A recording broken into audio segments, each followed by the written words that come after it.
Bem-vindo de volta ao programa. Estamos aqui com Larry Johnson, ex-analista de inteligência da CIA. Você pode acompanhar o trabalho dele no Sonar 21, que é de acesso aberto e não tem anúncios. Vou deixar um link na descrição. Como sempre, muito obrigado por dedicar seu tempo. Sim, Rand Malthiantistas, 21 não muito menos.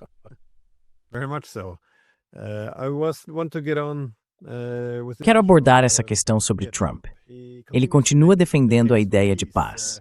No entanto, a versão dele de paz não depende do direito internacional, da previsibilidade ou mesmo da estabilidade. Em vez disso, acho que ele vê a paz como resultado de uma força avassaladora, mostrando que é imprevisível, para que o mundo tema as consequências caso não siga sua linha. Assim, parece que é dessa forma que haverá paz através da força, por assim dizer. E essa seria a cura para a fraqueza. Às vezes, ao ouvi-lo e a Hegseth, parece que o próprio direito internacional é algo que restringe, por esse motivo, o poder dos Estados Unidos. No entanto, para acumular mais força e, portanto, paz em sua visão, vemos agora que Trump está usando tanto ameaças quanto pressão para anexar a Groenlândia. Como você avalia o que está realmente acontecendo neste momento? E ao escrever sobre isso, é hora de tirar as chaves do carro de Trump.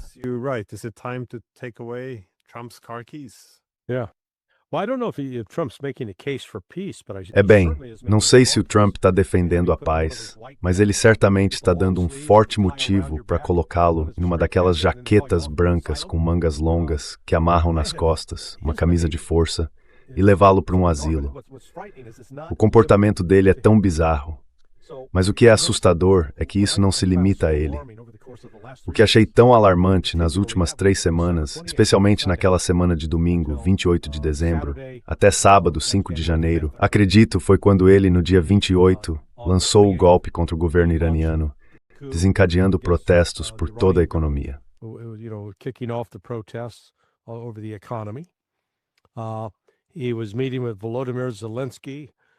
Ele estava se reunindo com Volodymyr Zelensky, enquanto os Estados Unidos ajudavam a Ucrânia a lançar um ataque para matar o presidente Putin. E então ele encerrou a semana sequestrando Nicolás Maduro. E depois, com tudo isso sob sua responsabilidade, e tendo quase realizado um ataque militar ao Irã na última terça-feira, ele agora redobrou a aposta ao declarar abertamente que não reconhece nem respeita nada relacionado ao direito internacional, que isso é inútil, que vale o que ele acha certo e o que precisa ser feito. Agora, uma coisa seria dizer, bem, isso é só Donald Trump falando loucuras. Mas isso foi repetido por seu vice-chefe de gabinete, Stephen Miller. Foi endossado por Marco Rubio, pelo secretário de Estado e pelo assessor de Segurança Nacional. Marco Rubio, Secretary of State, National Security Advisor, and it's been endorsed and promoted by Scott Bessent, E isso foi endossado e promovido por Scott Bessent, o secretário do Tesouro. Agora, eu não vi nem ouvi nada saindo da boca de Pete Hegseth, mas como seu recém-nomeado secretário da Guerra, tenho certeza de que ele está totalmente a favor disso. Então, se você é Vladimir Putin ou Xi Jinping, ou sei lá, Starmer, Macron ou Scholz, você olha para os Estados Unidos e diz há algo muito, muito diferente acontecendo aqui.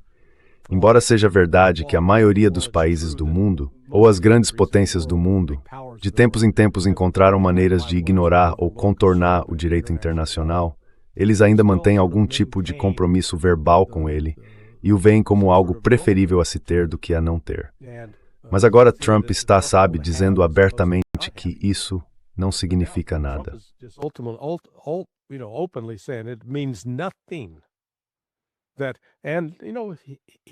E veja, ele alinhou suas palavras com ações, tendo se retirado do Tratado de Forças Nucleares de Alcance Intermediário durante seu último mandato como presidente. E não é só o Trump que está desrespeitando o direito internacional. Veja, George W. Bush cancelou o Tratado de Mísseis Antibalísticos. E agora, mesmo com a Rússia tentando dizer, ei, vamos manter o novo START vivo, Trump e sua administração demonstram absolutamente zero interesse em fazer isso. Então, há um colapso completo do sistema internacional. E veja, há um ano acho que nenhum de nós teria previsto que estaríamos aqui em meados de janeiro, assistindo a OTAN se desfazer pelas costuras, porque os Estados Unidos estão alegando haver uma ameaça chinesa ou russa à Groenlândia.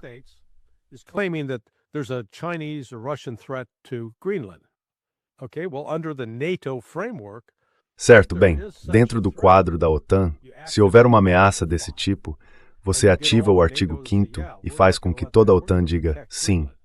Não vamos deixar isso acontecer. Vamos proteger a Groenlândia da Rússia e da China. Mas o Trump está dizendo, não precisamos da OTAN para proteger a Groenlândia. Nós faremos isso. Nós vamos tomar. Vamos assumir o controle. Nós faremos isso. E mesmo que a Groenlândia e a Dinamarca não gostem disso, azar o deles. Vamos tomar de vocês à força. E a Europa fica presa, tentando descobrir o que fazer, sabe? Eles querem se opor, mas ainda querem os Estados Unidos. Ainda querem receber o cheque mensal dos Estados Unidos. Então eu comparei isso, em um nível pessoal, à situação em que você tem um cônjuge abusivo. Um dos cônjuges agride fisicamente, espanca o outro, e a vítima nunca denuncia a polícia, nunca pede uma ordem de restrição, nunca faz as malas e vai embora. Packs up and leaves, they stay in this toxic relationship. So that's where we are. Eles permanecem nesse relacionamento tóxico. Então é aí que estamos. A Europa agora está em um relacionamento tóxico. E a mesquinhez de Donald Trump, que se manifestou naquela carta recente à Noruega, basicamente dizia, ok, vocês não me deram o Prêmio Nobel da Paz, então não estou inclinado a apoiar a paz mais. Vou fazer coisas que sejam do meu interesse. Bem, isso é uma admissão surpreendente. E, portanto, eu sinceramente vejo isso como o começo do fim da OTAN. É o fim do começo. E agora veremos a OTAN se desfazer nas costuras. Porque como é possível continuar em um relacionamento com uma pessoa ou um país que é tão abusivo com você? Eu não entendo. E deixo essa pergunta para você. Os líderes europeus perderam todo o amor próprio. Have the European leaders lost all self-respect? Bem, em resumo, eu diria que sim. Esse é o problema, ao meu ver, com o passar do tempo. Os europeus tornaram-se tão dependentes dos Estados Unidos. Costumo fazer uma comparação com o termo guerra civil, porque é a mesma coisa. Quando há duas partes em conflito, elas sempre acabam se tornando excessivamente dependentes de uma parte externa, a ponto de perderem o controle sobre suas próprias políticas. E isso costuma acontecer também em sistemas de alianças. Quanto mais intenso o conflito se torna, mais dependentes ficam do protetor. Por isso, quando a Guerra Fria chegou ao fim, os europeus viram uma oportunidade de se tornarem mais independentes.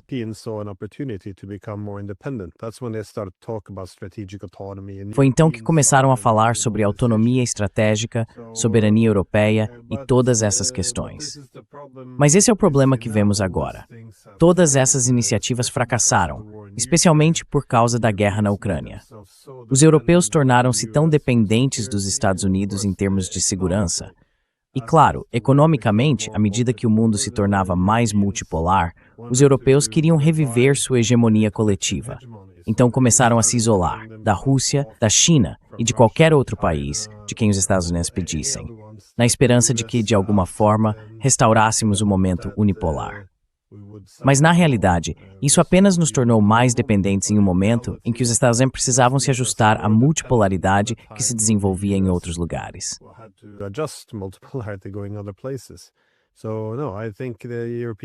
Então, não. Eu acho que os europeus se tornaram tão dependentes dos Estados Unidos que agora os Estados Unidos podem fazer o que quiserem. Na sua analogia, o cônjuge espancado, acho que os europeus não têm para onde ir. É só voltar e apanhar mais um pouco, eu diria. Quanto a essa carta, porém, é algo realmente extraordinário. Quero dizer, ele escreveu uma carta à primeira-ministra da Noruega, dizendo que não se sente mais obrigado a pensar apenas na paz, e então ele liga isso diretamente à ameaça de anexar a Groenlândia. Basicamente, é como dizer, me deem o Prêmio Nobel da Paz ou eu invado algum território. É realmente extraordinário e também bastante engraçado. Se os dinamarqueses estão perdendo algum território, é uma maneira bem curiosa de perdê-lo.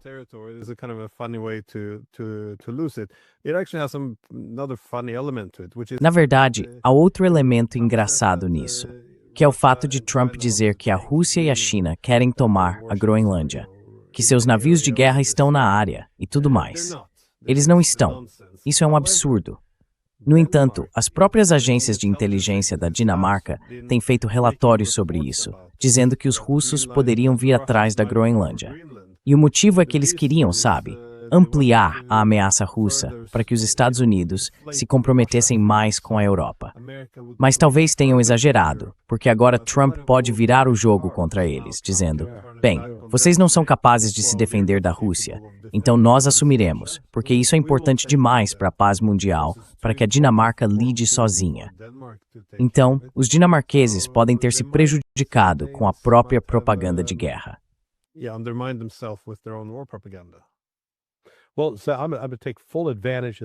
Bem, vou aproveitar ao máximo o fato de ter um professor de história aqui. Estou te mantendo como refém.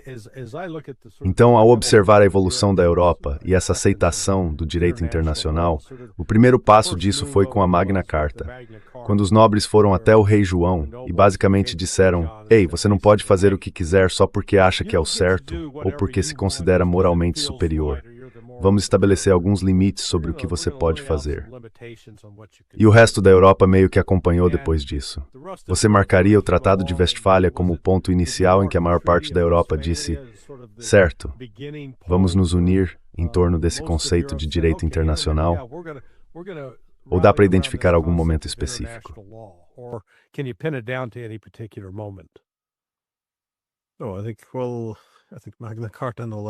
Não, eu acho que a Magna Carta e tudo isso é melhor associar diretamente à Grã-Bretanha.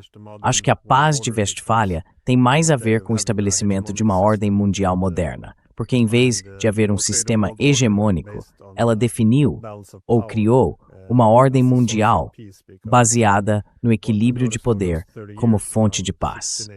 O que vimos ao longo daqueles 30 anos, de 1118 a 48, foi que nenhuma potência europeia conseguiu afirmar sua dominação.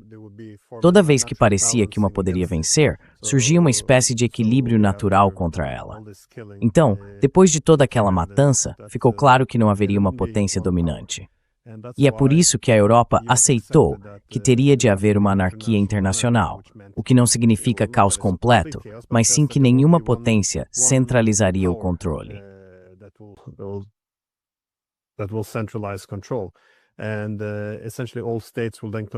E essencialmente, todos os estados passarão então a competir por segurança, e a paz deriva da manutenção de um equilíbrio de poder.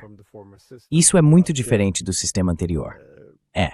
Mas dentro desse quadro são necessárias regras, porque é aí que a diplomacia moderna começa a emergir. É nesse momento que é preciso estabelecer algumas regras sobre o que podemos fazer. Quero dizer, tudo isso se baseia no direito internacional.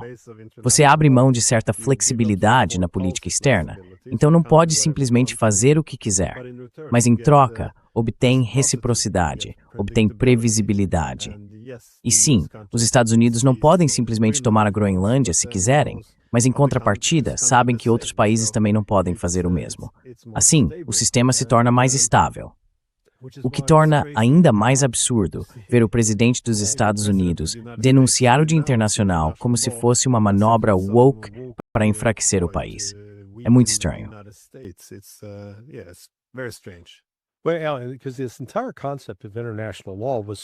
Bem, porque todo esse conceito de direito internacional foi criado justamente para impedir que os muito grandes, os mais poderosos, pudessem simplesmente abusar e intimidar os menores.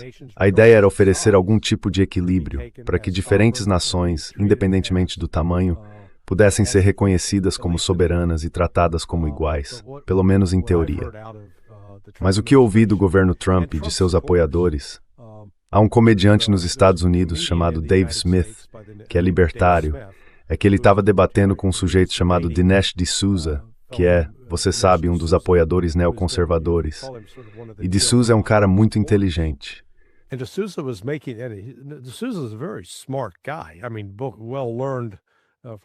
Quer dizer, um cara bem instruído do ponto de vista universitário. Mas ele estava argumentando, basicamente, que poderíamos fazer o que quiséssemos com a Venezuela porque eles são menores e mais fracos. Bem, sim, isso é como um adulto dizer: ei, Eu posso explorar sexualmente essas crianças, ou posso abusá-las fisicamente de outras formas porque elas são menores e não podem revidar. O que você vai fazer a respeito? Pois é por isso que temos leis e regras que determinam o que os adultos podem ou não fazer com crianças. Sabe, é o mesmo princípio. E agora estão estendendo essa lógica para as relações internacionais. Tipo, sabe, a Dinamarca, pequena, minúscula. Denmark, small, tiny. We can take it in a day. They can't. Podemos conquistar isso em um dia. Sabe, eles não conseguem revidar. E então eu olho para isso e digo, como isso difere do que Adolf Hitler fez quando tomou o controle da Tchecoslováquia? Acho que foi em 1938 ou 1939. É o mesmo tipo de coisa. Agora, eu sei que Alex Cranor escreveu bastante sobre isso recentemente. Ainda não tive a chance de ler toda a série dele, mas ele traz alguns outros pontos de vista, que a história não é bem como nos contam. Mas ainda assim, tudo se resume a isto. Ou existem regras que governam como os países devem se comportar uns com os outros, ou não existem.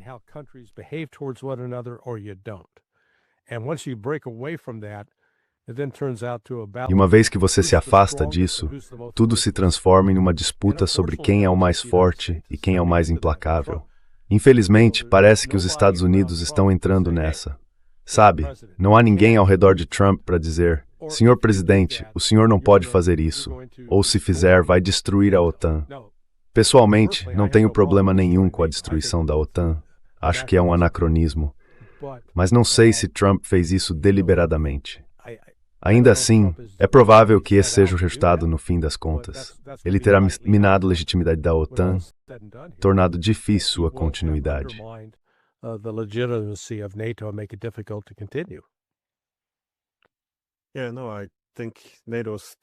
Sim, não. Eu acho que a OTAN também está morrendo. E tenho que tirar o chapéu para o coronel Douglas Macgregor, que basicamente previu isso na primeira semana da invasão da Ucrânia pela Rússia, que a consequência disso não seria a OTAN ficar mais forte, mas morrer de forma mais intensa. Mas em relação ao direito internacional, acho que, até certo ponto, pelo menos como um realista político, tendo a pensar que até o direito tende a refletir a distribuição de poder. Depois da Segunda Guerra Mundial, tivemos um equilíbrio de poder entre as duas principais potências, a União Soviética e os Estados Unidos. E quando há esse tipo de equilíbrio, em que um pode conter o outro, acho que o direito internacional costuma refletir isso.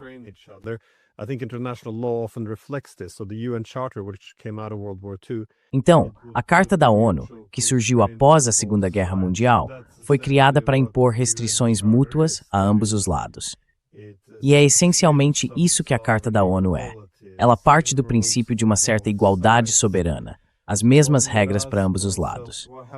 Então pode-se perguntar, o que acontece com o direito internacional quando há um sistema hegemônico? Ou seja, quando a União Soviética colapsou e passou a existir apenas um centro de poder. Por que os Estados Unidos aceitariam impor restrições a si mesmos quando não há ninguém externamente para restringi-los? Foi isso que Stephen Walt dizia nos anos 90. Esse seria o principal desafio para os Estados Unidos. Há um gorila de 500 quilos e ninguém está lá para contê-lo. Então ele simplesmente age sem limites.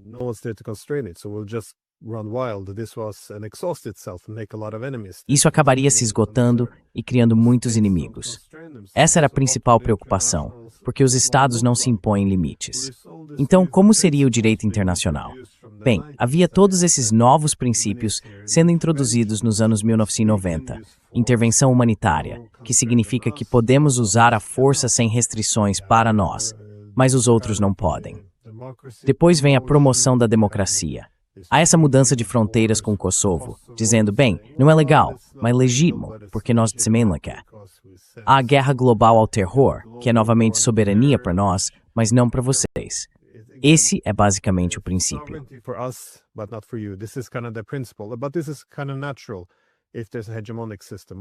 Mas isso é meio natural se existe um sistema hegemônico. O hegemon não se imporia restrições. Mas acho que o problema agora é que estamos entrando em um sistema multipolar e precisamos voltar a aceitar a ideia de restrição mútua. Acho que Trump gostaria de restaurar a hegemonia, mas não há uma estrutura para isso. Então sim, é basicamente a força faz o direito e extrair bem. algo dos seus aliados, conseguir o que se quer, basicamente. Acho que é nessa direção que as coisas estão indo. E não vai ser só o Trump. Acho que tanto os Estados Unidos quanto os europeus precisam se ajustar ao que o direito internacional significa em um mundo multipolar.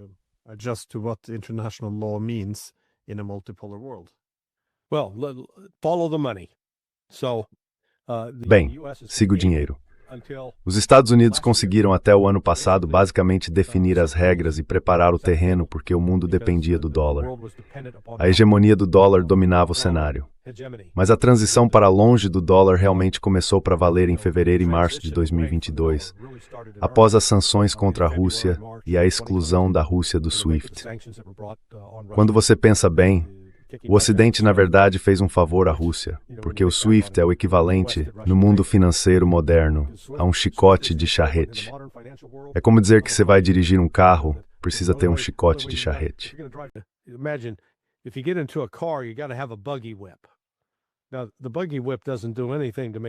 Agora, o chicote de cocheiro não faz nada para o carro andar, mas você precisa tê-lo.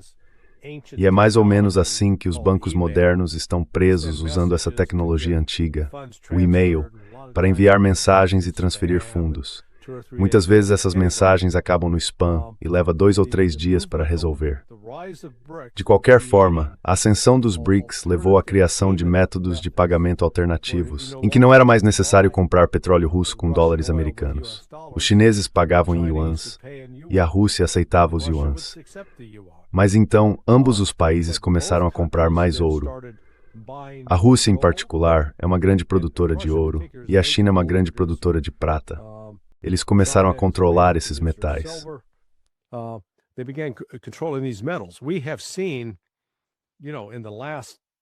Nós vimos, nos últimos 2 meses, uma explosão, especialmente na prata.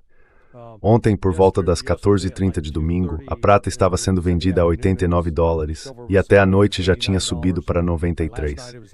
Ainda não tive a chance de ver como está hoje, mas imagino que esteja subindo mais. E enquanto isso acontece, os países, em vez de comprar mais títulos do Tesouro dos Estados Unidos, que é a forma como o resto do mundo ajuda a financiar o déficit americano, estão comprando menos. Não está claro quem está comprando agora, se é realmente o Fed, o Federal Reserve, adquirindo por conta própria ou o quê. Mas o ponto de tudo isso é que o controle dos swaps sobre a economia global está escapando. E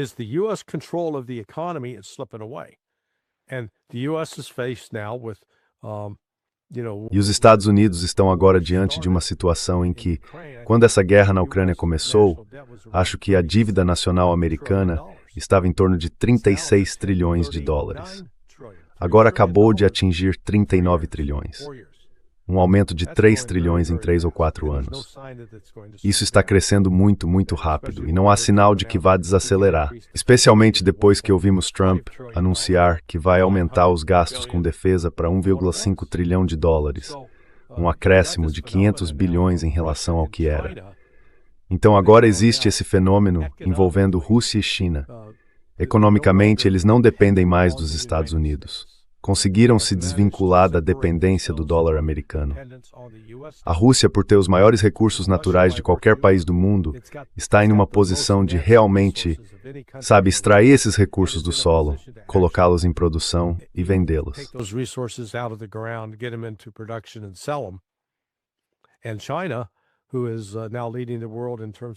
E a China agora está liderando o mundo em produção industrial e controlando cadeias de suprimentos ao redor do globo. Isso colocou os Estados Unidos em uma desvantagem real. O que estamos testemunhando agora é que, ao refazer a ordem financeira internacional, também se está refazendo a ordem política internacional. Até este ponto, os Estados Unidos foram capazes, como mostraram em 28 de dezembro, de derrubar a economia iraniana, colapsando sua moeda. Não sei exatamente como fizeram isso, mas observo que George Soros uma vez tentou fazer algo parecido com o Reino Unido. Então, se uma pessoa como George Soros pode fazer isso, é preciso reconhecer que um país do tamanho dos Estados Unidos pode absolutamente fazê-lo. Absolutamente fazê-lo com um país do tamanho do Irã.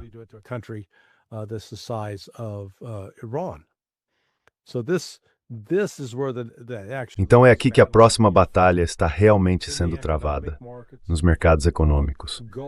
O ouro está em seu nível mais alto de todos os tempos, a prata está em seu nível mais alto de todos os tempos, e não há evidências de que outros países estejam se manifestando para dizer o contrário. Na verdade, vimos o Canadá. O Canadá costumava ser um dos 3 principais parceiros comerciais dos Estados Unidos. E agora, por causa do conflito, está fortalecendo seus laços com a China e se distanciando dos Estados Unidos. Isso, veja bem, apesar das alegações de Trump de que, eles têm todas essas tarifas e estão trabalhando para controlar esses outros países, a propaganda que ele divulga não corresponde à realidade que sustenta tudo isso.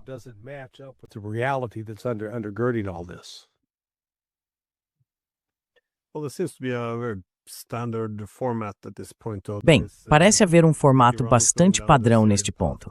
Ou seja, acho que o Irã estava seguindo o caminho da Síria. Primeiro, usam-se armas econômicas contra eles para criar caos econômico e instabilidade política. Depois, ajuda-se a instigar protestos mundiais e uma revolta. E então, 2 coisas podem acontecer. Ou você consegue controlar ou sequestrar a sociedade civil ao pressionar por um golpe. Ou o governo reage e você afirma estar protegendo o povo contra o próprio governo. E então, é claro, o país é destruído e dilacerado enquanto falamos sobre democracia e direitos humanos. Então é meio como se já tivéssemos visto esse filme antes. É.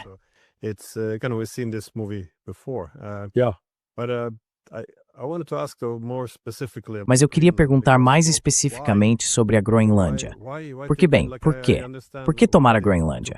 Eu entendo por que eles atacaram a Síria, entendo por que querem atacar o Irã, mas por que tomar posse da Groenlândia? Os dinamarqueses, com a Groenlândia e os Estados Unidos já são aliados na OTAN. Os dinamarqueses não se importariam com mais bases americanas lá. Mais uma vez, os europeus sofrem de um enorme caso de síndrome de Estocolmo. Depois de 80 anos sendo vassalos, não há imaginação política para nada além de ser governado por Washington. Então, dado que os europeus estão dispostos a fazer qualquer coisa que Washington diga, por que ir tão longe e tomar território de fato, quando os europeus ficariam felizes em fazer tudo o que a América mandar?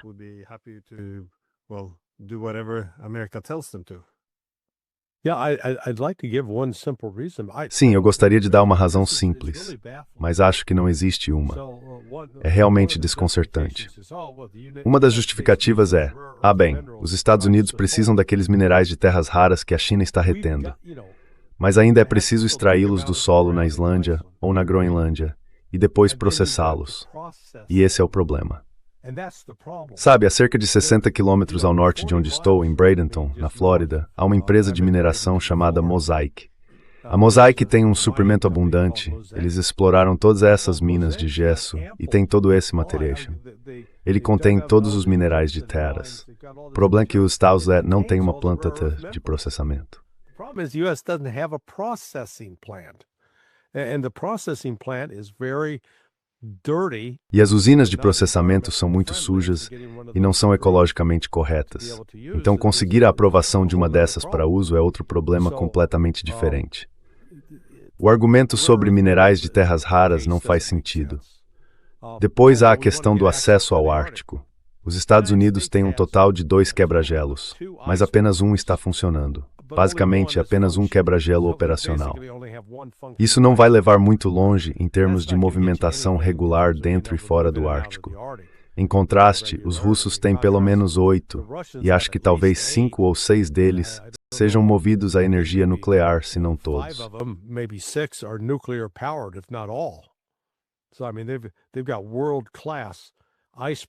Quer dizer, eles têm quebra-gelos de nível mundial para transitar por aquela área no inverno quando ela congela. E, novamente, nunca tivemos um único caso em que os Estados Unidos fizeram um pedido à Groenlândia e disseram, ei, podemos expandir nossa base? E a Groenlândia respondeu, de jeito nenhum. Ou a Dinamarca disse não. Isso nunca aconteceu. Ou quando disseram, gostaríamos de trazer mais pessoal, nunca foi rejeitado. Então, sabe, acho que isso é mais um projeto de vaidade pessoal do Donald Trump. Eles estão usando a desculpa da segurança nacional, mas ele provavelmente daria o nome de Trumplândia.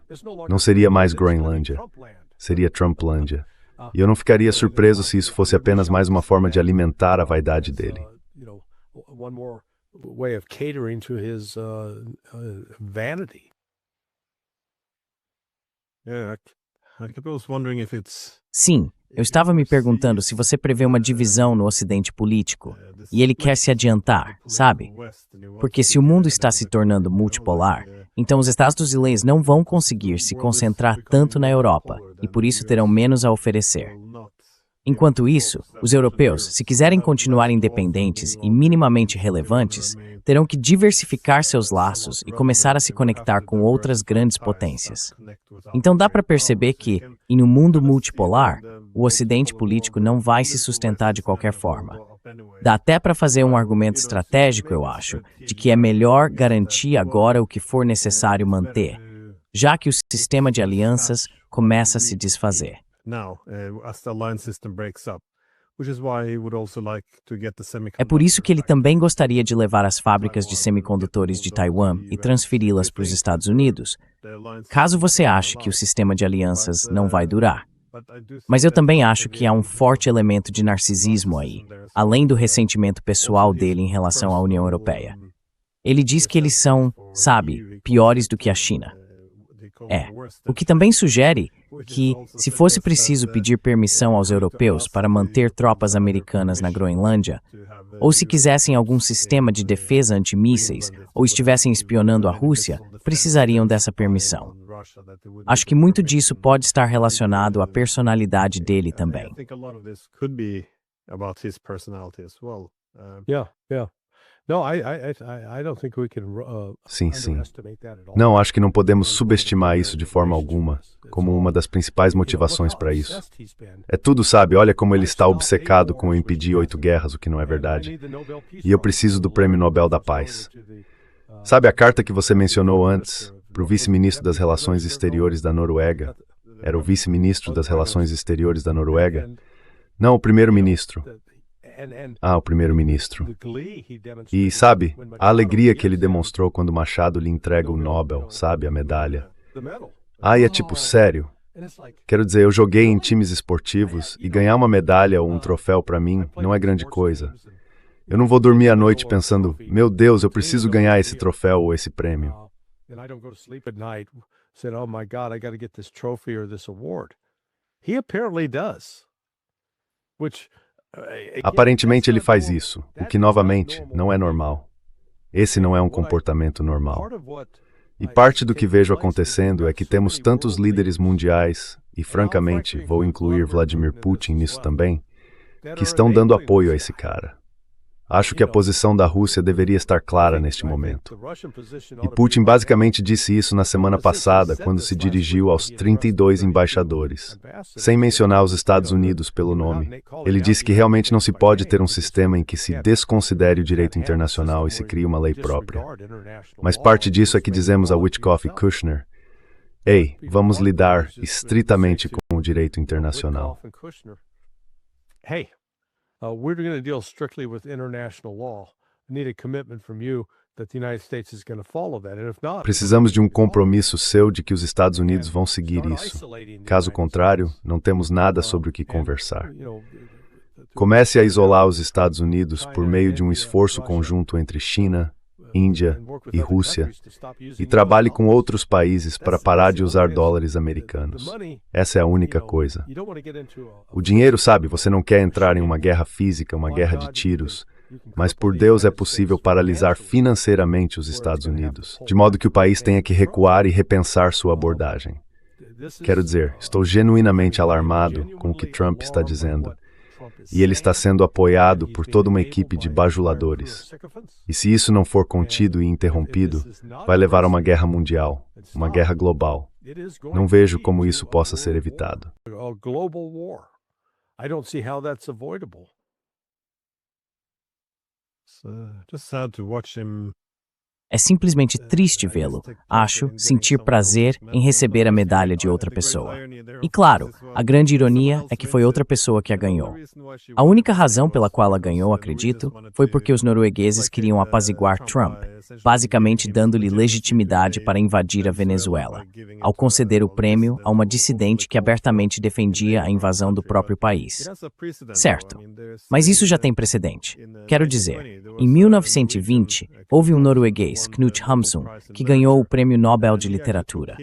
E ele realmente pegou sua medalha do Nobel e a entregou a Joseph Goebbels em 1943, o ministro da propaganda nazista, porque achava que, bem, o ministro da propaganda nazista era simplesmente o maior sujeito de todos os tempos.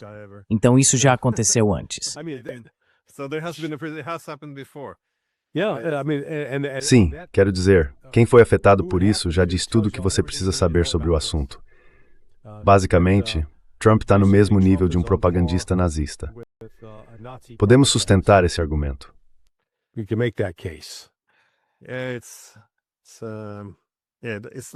Não pega bem. Mas eu queria te perguntar sobre a defesa da Groenlândia, porque os europeus querem mostrar que não são completamente irrelevantes. Como você disse, eles parecem esse cônjuge abusado. Eles querem mostrar que podem enfrentar Donald Trump, então disseram que defenderiam a Groenlândia. Enviaram um punhado de tropas, literalmente um punhado. Os britânicos mandaram um cara, os noruegueses mandaram 2 e os alemães mandaram mais alguns. Mas então, no dia seguinte à chegada dos alemães, Trump disse, bem, se vocês tentarem resistir à anexação da Groenlândia, vamos aplicar tarifas a todos vocês. Então ele impôs uma tarifa de 10% no dia seguinte à saída dos alemães. Então, não sei, não tenho certeza. Como você interpreta isso? Qual foi o propósito de todos esses esforços de defesa? Quero dizer, há algum sentido nisso ou é só sinalização de virtude? Como você avalia isso?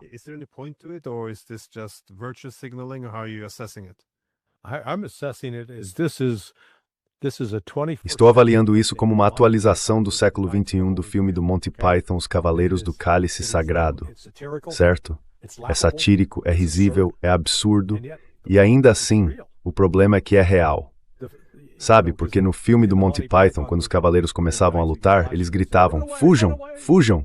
Esses são os alemães. Quero dizer, acabamos de ver os alemães fazerem isso. Eles desembarcaram e disseram, certo, duramos 36 horas, de volta ao avião, pessoal.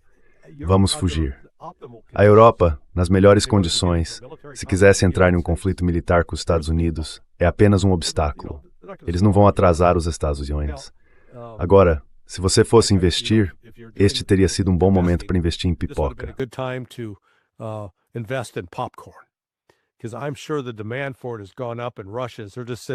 Porque tenho certeza de que a demanda por isso aumentou na Rússia. Eles estão apenas sentados lá com baldes de pipoca, comendo e assistindo. Em vez de assistir a um grande filme, estão vendo todo esse fiasco se desenrolar. A Europa tentando descobrir se é a favor ou contra a tomada unilateral de terras. Então estamos dispostos a apoiar os Estados Unidos e a guerra contra a Ucrânia, porque a Rússia está violando o direito internacional ao tomar território ucraniano. Mas vamos fingir que não vemos quando os Estados Unidos pegam um país da OTAN e o despojam de sua propriedade, de seu direito soberano. E não vamos fazer nada. E alguns dizem, bem, temos que fazer alguma coisa. Então tudo isso é apenas teatro kabuki.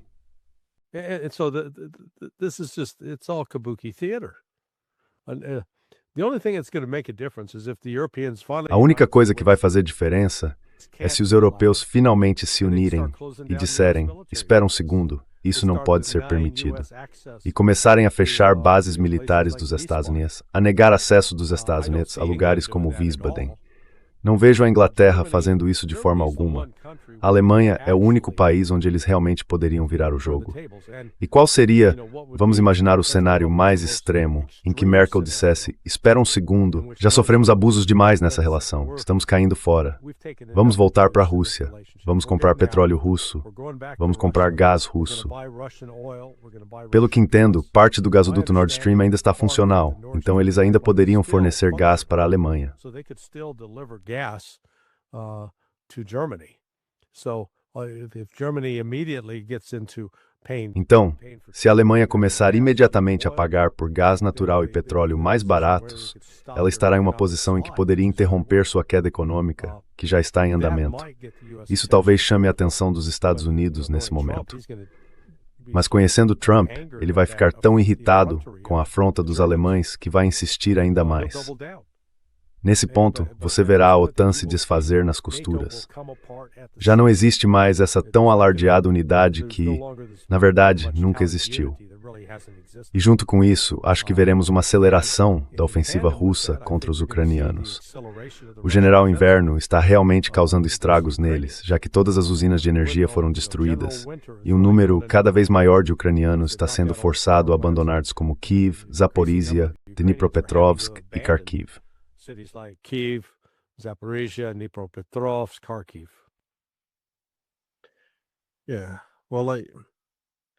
É bem, acho que faria algum sentido para os europeus.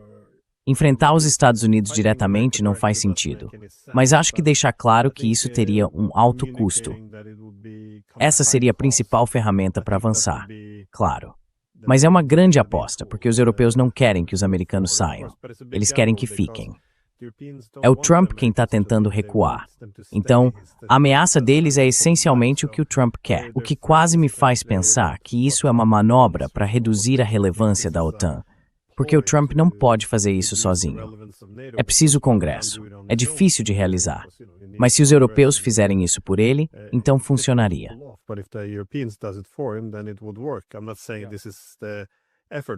Não estou dizendo que esse seja o objetivo, mas, no geral, parece que o comportamento errático dele, muitas vezes, é, como eu disse, um controle de escalada, ou seja, uma escalada. Ele consegue aumentar a tensão de forma dramática e então as pessoas tentam encontrar um compromisso, porque ele não se importa com a guerra, eu acho. Ele se preocupa mais com as guerras intermináveis, as guerras caras que envolvem os Estados Unidos e não permitem que o país saia delas. Ele parece ter aversão a altos custos, mas quer os ganhos fáceis. Vimos isso com o Panamá. Ele fez algumas ameaças, então os panamenhos fizeram algumas concessões. Com o Iêmen, quando ele ia simplesmente derrubá-los, não deu certo, então ele desistiu.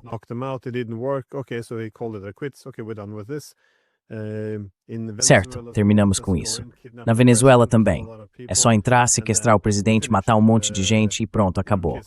Sabe, fazer as pazes, tentar trabalhar com o que restar do governo. No Irã também. Tentar destruir as usinas nucleares, fazer um ataque de decapitação e então não funcionou. Ok, bem, então encerramos imediatamente. Então parece que esse é o caminho a seguir. Se os europeus colocassem algumas tropas na Groenlândia, pelo menos como um gatilho, isso prejudicaria para sempre as relações com os americanos. Ou, sabe, ameaçar realmente levar adiante, eu acho, a negação de acesso ao mercado para empresas americanas na Europa. Esse tipo de coisa. Acho que isso funcionaria.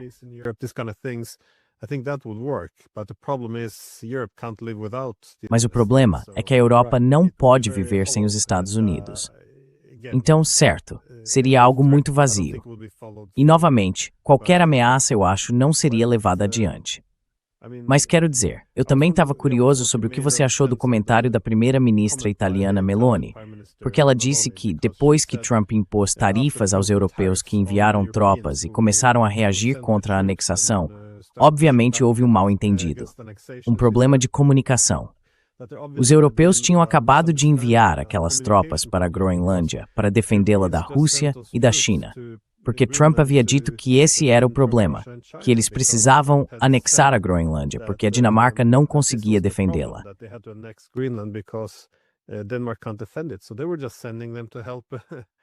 Então eles estavam apenas enviando para ajudar a China, para fazer um Trump, sabe? É aqui que chegamos. Eles estão se desculpando por montar um meio de dissuasão para defender seu próprio território, e estão se desculpando com o Trump por isso. É onde estamos, no entanto. Mas o que você acha disso? Claro, posso estar enganado, talvez essa seja mesmo a intenção, mas não faz sentido nenhum. Quer dizer, não acho que alguém consiga imaginar navios de guerra russos ou chineses indo até a Groenlândia e tentando anexá-la. Realmente não faz sentido algum. Yeah, no, this is called putting lipstick on a pig. Não, isso se chama passar batom em porco. Tentar fazer o porco parecer bonito, ou sabe, vesti-lo de um jeito que pareça uma estrela de cinema, tipo a Marilyn Monroe dos velhos tempos. É o que é. Eu tenho que lidar com o que vejo. E essa ideia de que o Trump está envolvido em algum tipo de jogo de xadrez sofisticado, tridimensional, mas os comentários dele são tão agressivos, tão insultuosos, ou tão ameaçadores, quero dizer. Eles se encaixam em uma dessas três categorias, que ele não está agindo de uma forma que ajude as pessoas a manter as aparências. Ele não está disposto, por assim dizer, a seguir o caminho mais elevado e permitir que as pessoas tenham uma estratégia de saída. Não. A abordagem dele é toda baseada na força bruta, quase forçando alguns desses líderes a se rebaixarem ou aceitarem insulto após insulto. E sabe, talvez você consiga se safar disso uma vez. You might be able to get away with that once, but you can't keep getting away with it because at some point people will. Mas você não pode continuar se safando disso, porque em algum momento as pessoas vão revidar, vão buscar vingança. Elas vão encontrar uma maneira de te apunhalar pelas costas ou te sabotar. E, portanto, Trump é fraco. O que Trump está fazendo, na minha opinião, é enfraquecer dramaticamente a capacidade dos Estados Unidos de continuar exercendo essa influência hegemônica no mundo. Em vez disso, mais uma vez, ele está usando tarifas como uma arma política. Você sabe, historicamente as tarifas foram usadas com sucesso quando aplicadas com um propósito econômico. Quando um país é severamente prejudicado pela capacidade econômica de outro país, ou pelo que ele produz e comercializa, etc. Então é possível usar tarifas para defender a própria produção interna. Mas quando você transforma tarifas em uma ferramenta política, de punição e coerção, isso só funciona se você tiver controle monopolista sobre um produto ou sobre a moeda. E esse já não é mais o caso.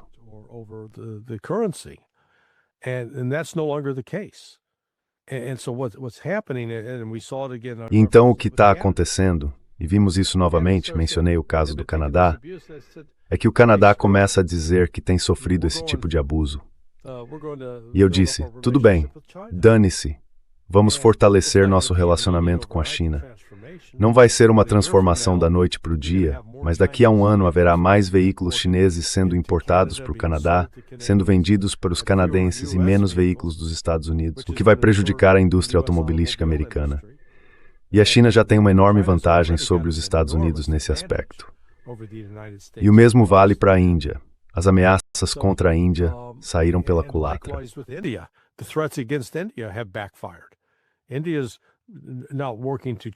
A Índia não está tentando mudar suas políticas para acomodar os Estados Unidos.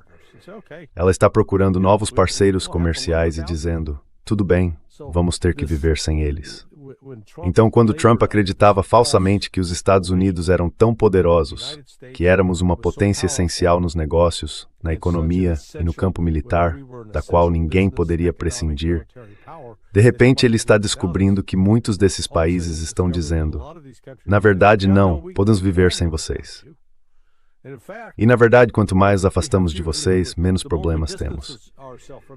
É por isso que, mais uma vez, é um relacionamento com um cônjuge abusivo.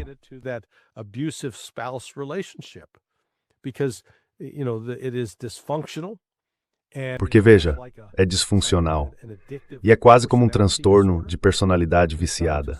Só quando alguém chega ao ponto de dizer, eu preciso me libertar, e descobre que pode se libertar, seguir em frente e encontrar uma nova vida. Sabe, estamos nesse tipo de momento de transição na história. Olhando para este período, de fevereiro de 2022, e eu acho que até dezembro de 2026, veremos uma mudança e um movimento tão consequentes na arena internacional quanto o que ocorreu, digamos, de maio de 1945 até dezembro de 1948. Esse tipo de mudança dramática.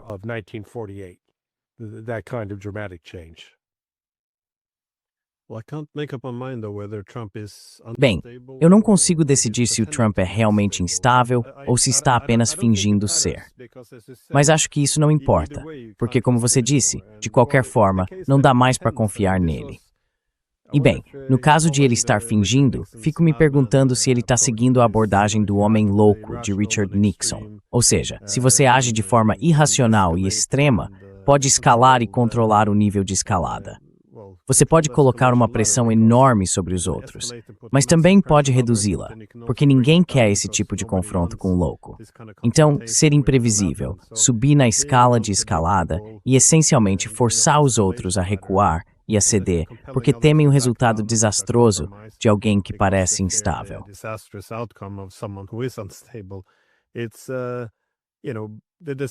Há algum benefício em parecer instável, mas isso é teatro político. É por isso que muitos países farão quase tudo o que Trump disser, apenas para evitar um conflito direto, porque não se pode prever como ele vai agir, ao contrário de seus antecessores. Então, em certo sentido, isso funciona.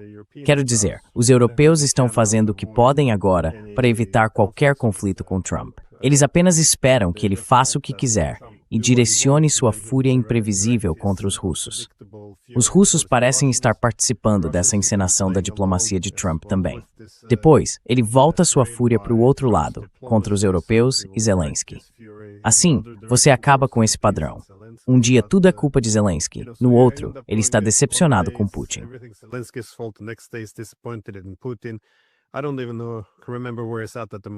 Eu nem me lembro onde ele está no momento, mas acho que isso não importa. Ele simplesmente vai e volta o tempo todo. O que quero dizer é que, seja uma instabilidade real ou não, no fim das contas, ninguém vai confiar em você. Então, os russos, na minha opinião, já tomaram sua decisão. Não importa que papel eles assinem, haverá um novo acordo no dia seguinte. Por isso acho que é uma estratégia falha. Também não funcionou tão bem na época do Nixon. Mas deixe-me fazer só mais uma pergunta, porque você começou a falar sobre a parte econômica de tudo isso. Com ele impondo tarifas aos europeus, agora eles estão dizendo que podem retaliar com 93 bilhões de dólares em tarifas sobre os Estados Unidos. Pode ser que não levem isso adiante, mas, de qualquer forma, só as tarifas americanas. Isso poderia desencadear uma crise financeira? Você acha que isso é provável?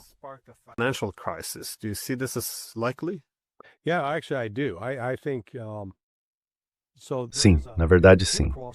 Eu encontrei um vídeo no YouTube ontem à noite chamado Metais e Mercados. O analista, acho que é um analista gerado por IA, então não é uma pessoa real, tem uma fala muito suave, profissional e coerente, o que indica que é um roteiro escrito. Minha interpretação agora é que provavelmente foi escrito pelos chineses.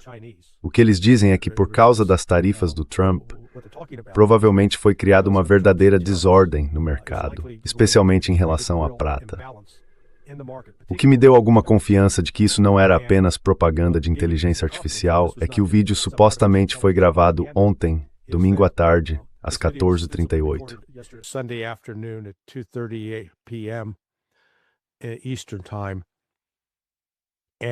Horário do leste. E o preço da prata no mercado à vista estava em torno de 89 dólares. O cara estava dizendo que poderia cair um pouco, mas em 8 horas esse número subiu para 93 dólares, um aumento de 4 dólares.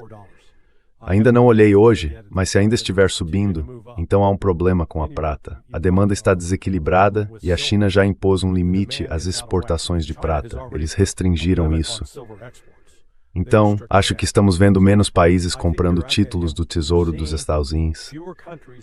No passado, os Estados Unidos conseguiam financiar suas guerras e seu governo vendendo dívida americana para países estrangeiros.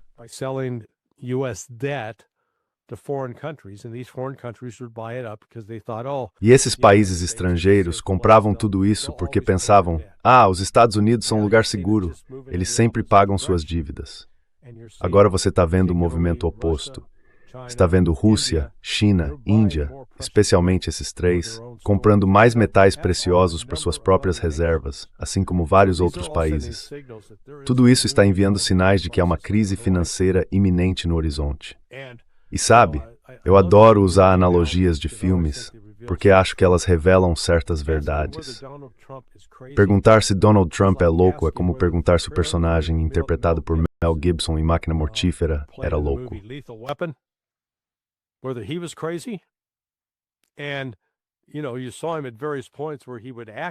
E sabe, você o via em vários momentos em que ele agia de forma insana. E então, quando não havia ninguém por perto, ele se preparava para colocar uma arma na boca e se matar. Então ele não era o tipo de pessoa que você chamaria de estável. E acho que é isso que estamos vendo com Trump.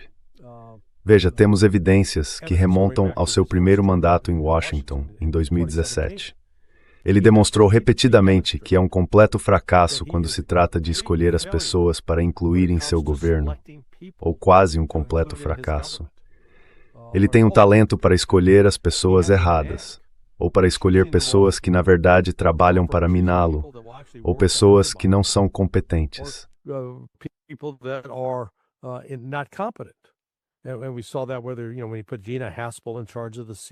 E vimos isso quando, sabe, ele colocou Gina Haspel no comando da CIA e Christopher Wray no comando do FBI. E agora estamos vendo de novo, falando sobre colocar Pete Hegseth e mudar o nome para Departamento de Guerra. Mais uma vez eu me coloco na posição, se eu fosse um analista da inteligência russa ou chinesa, e tivesse que fazer uma avaliação para o presidente Putin ou o presidente Xi sobre que tipo de pessoa é Donald Trump, dá para confiar nele? Ele está disposto a fazer um acordo e cumpri-lo? Seu objetivo final é apenas melhorar sua imagem, colocar seu nome em tudo para parecer um vencedor? Ou ele é, na verdade, uma criatura dependente do Estado profundo que tem a intenção de destruir a Rússia e ou a China? E sabe, na minha opinião, eu teria que ficar com a última opção. Acho que Trump se tornou uma ferramenta conveniente. I think Trump has become a convenient tool. He's not setting the agenda. He's not running. Ele não está definindo a agenda. Ele não está comandando o tabuleiro de xadrez. Mas certamente está permitindo esse esforço para enfraquecer a China e enfraquecer a Rússia. Porque há aqueles no comando que ainda acreditam que ambos representam a principal ameaça que precisamos deter, em vez de pensar em como podemos trabalhar com a Rússia e a China para tornar todos os países mais prósperos. Como podemos trabalhar com a Rússia e a China para que não precisemos de um orçamento de defesa de 1,5 trilhão de dólares? Como podemos trabalhar com a Rússia e a China para promover e construir infraestrutura em países ao redor do mundo? Essa não é a atitude no Ocidente. É mais algo como, nós vencemos, vocês perdem. É um jogo de soma zero. E enquanto essa mentalidade continuar a prevalecer e dominar quem quer que esteja no poder, os Estados Unidos estarão presos em uma armadilha da qual não acho que conseguiremos sair.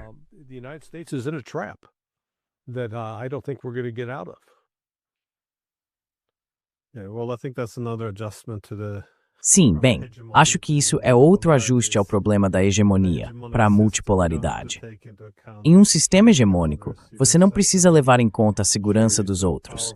Só precisa garantir que é tão poderoso que não importa se eles se sentem ameaçados ou não. Eles simplesmente têm que se ajustar às novas realidades, certo? Em um mundo multipolar, você precisa, e novamente, isso remete à Paz de Westfália, se quiser segurança para si mesmo, precisa garantir que também não ameaça a segurança dos outros. Acho que essa será uma adaptação difícil de fazer. Enquanto isso, acredito que essa mudança principal está acontecendo, como você sugeriu, também na esfera econômica. O fato de a prata estar disparando neste momento, acho que é porque está sendo mais usada na manufatura pelos chineses.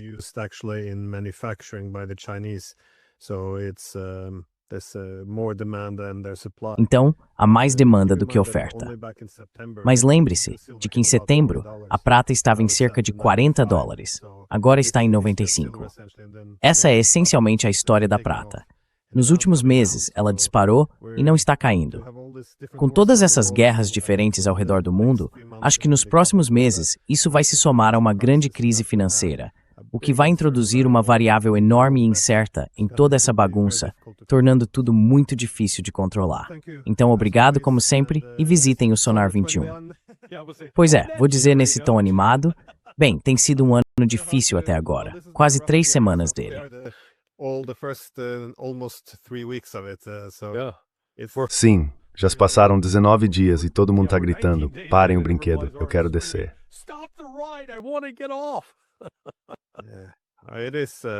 É estranho. Não é, como você disse, se alguém tivesse lhe dito há alguns anos que é aqui que estaríamos, teria soado um pouco como ficção científica. Fazer uma previsão. Antes do fim do ano, acho que você verá mais países europeus retomando suas relações com a Rússia e haverá um congelamento nas relações com os Estados Unidos. Well, I think Bem, acho que se eles querem mais independência, precisam reduzir sua dependência dos Estados Unidos. Isso significa comerciar economicamente com outros países, obter energia russa. Mas as linhas divisórias na Europa foram recriadas após a Guerra Fria para consolidar a posição dos Estados Unidos na Europa. E agora, isso só nos torna ainda mais dependentes. Então, enquanto os europeus tentam manter a guerra em andamento, eles deveriam fazer exatamente o oposto.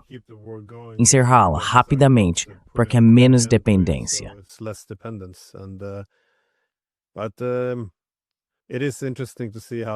Mas é interessante ver como os europeus ficaram de repente chocados, porque apenas no último ano do governo Trump tivemos esses ataques ao dissuasor nuclear da Rússia. Tivemos o massacre em Gaza, o ataque ao Irã, o bombardeio da Nigéria, o sequestro do presidente da Venezuela e ameaças contra Cuba, México, Colômbia e Nicarágua. E de repente todos estão em choque porque ele pode querer a Groenlândia. Quero dizer, nós ajudamos a construir e alimentar esse monstro. E sim, este é o monstro de Frankenstein, não está sob nosso controle. Exatamente. E mais uma vez, em um tom mais leve. Obrigado, Larry. Espero vê-lo novamente. Eimer Jedi Bros. Richard C. Thorbred Cesar. Thank you.